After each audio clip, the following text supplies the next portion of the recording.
What did you think of Jalen's kind of bounce back, and it seemed like he was a little more committed defensively than in the last game? Yeah, he was good on both ends. I mean, struggled a little bit early shooting, but had great looks, as did the rest of our team in the first half. We know they're the team that gives up the most threes and the worst percentage, and so we just had to stick with it, stay confident, and obviously his started to fall, which opened up the lane for him, but loved how he was aggressive, focused on defense, and obviously had a big second half. There are usually momentum-shifting plays over the course of a game. What did that dunk that Jalen had at the end of the third quarter do, not just for him, but kind of for the whole team? Yeah, it gave us juice. We got technical because of it, and but obviously got him going even more.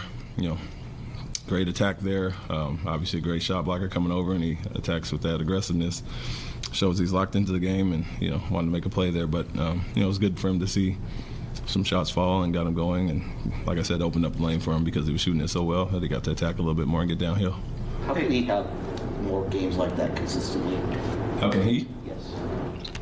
Just be aggressive and hunting shots. I think, we had a little film session on the plane back from San Francisco talking about being aggressive and, showed him some shots that he may have passed up when they're going under sometimes. And tonight he took all those. And so make or miss, which he missed some early, he stayed aggressive and kept shooting it. And that's what Memphis gives up.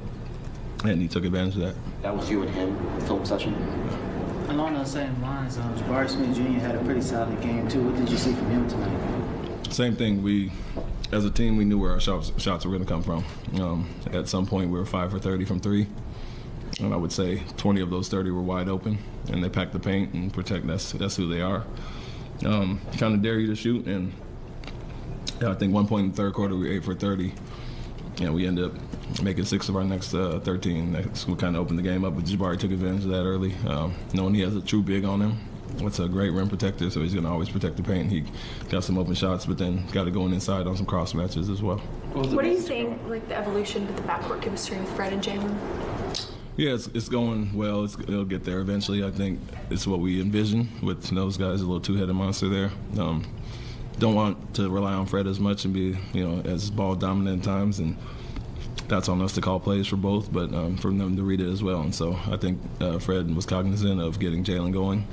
We ran some good sets that got him downhill, and then once his jumper started falling, we relied on him even more. But I want them both to be able to, run the pick and roll, find the guys in the pocket, the weak side, or look to score themselves, and I think Jalen will continue to improve in that area.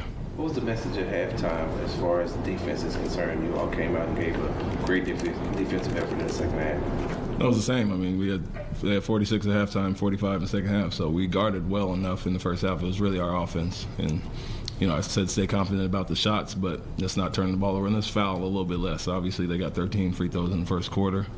I'm not sure what they had at half, but that was what kept them in the game. I think out of their 45, I think 18 came from the free throw line. So we said we're guarding well enough in the half court, let's limit our fouls. They were calling it a little close, so we have to adjust to that. But the message was defense is fine, our offense is not clicking, and we're missing wide open shots. So that'll turn if you keep taking the same shots and being confident.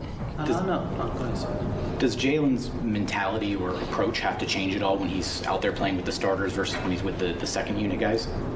I would say not mentality, just options that we have to go to. It's a little more equal opportunity with the first group. Got Alpy to post and Dylan, Fred, and Jabari getting shots as well. And when we bring him back in to finish the quarter, he's usually in with some backups, and he's the main option out there. And so I wouldn't say the mentality changes. Continue to be aggressive and don't take a back seat to anybody, whether you're with the starters and obviously not with the bench. But you want them to stay aggressive the whole time, play the same way all the time. There were a lot of times where Jabari would make a play on the offensive end, whether he made or missed the basket, and then he would be immediately involved in getting the defensive rebound on the other side of the floor. Just how much do you think he's improved in being able to kind of stay locked in on both ends and consistently be involved in this? Yeah, I think everybody's improving little by little. Some guys do it really naturally, and we're trying to get everybody to do that. Not worry about the offensive play, a missed basket, drop your head and take a few slow steps back. We want everybody to sprint back and stay engaged. And so next play up, next play mentality, and, kind of put that behind you. And I think everybody's getting there, Jabari included, but I think Tari, Jay Sean, those guys that play at that pace and, play at that speed all the time, we want everybody to get up to speed as far as that. And you got to stay on him every now and then. LP to sprint back and Jabari as well, but just follow the cues from Dylan and Fred and some of those guys, and everybody's starting to improve in that area. When Jalen is not making shots early and he's still taking them, is that a sign of progress for you? Definitely. I think as long as it's the right shot, we want him to continue to be aggressive. And I think he was 3 for 10, 1 for 8 from 3 early, and continue to attack. Felt like he missed some easy shots. Obviously, he had his head down a little bit. I think Fred gave him a good little pep talk there and kind of got him back into it. And so we want him to continue to stay aggressive and understand as long as he's taking the right shots, we'll live with those. And as you see, the worm kind of turned there, and he's a natural scorer, and they got it going. You said the right shots a couple times there. Just overall from the beginning to the end of this game, how did you feel about his shot profile specifically tonight? Pretty good. Obviously, the threes that are open, everybody had open ones. We were all missing, so it wasn't, exclusive to him. And so he's taking the right ones. And then once he did make them and continue to take them, it opens up the lane for him, and he got downhill. So I think, what I did talk to him about was not passing him with threes when teams go under or he gets some separation from the guard and the big is sitting back in the paint. We want him to take those all the time, regardless of make or miss. And he's obviously a good enough shooter that he'll get going, and that's what happened. Thank you, Coach. Thanks, Coach. Yep. Happy Thanksgiving.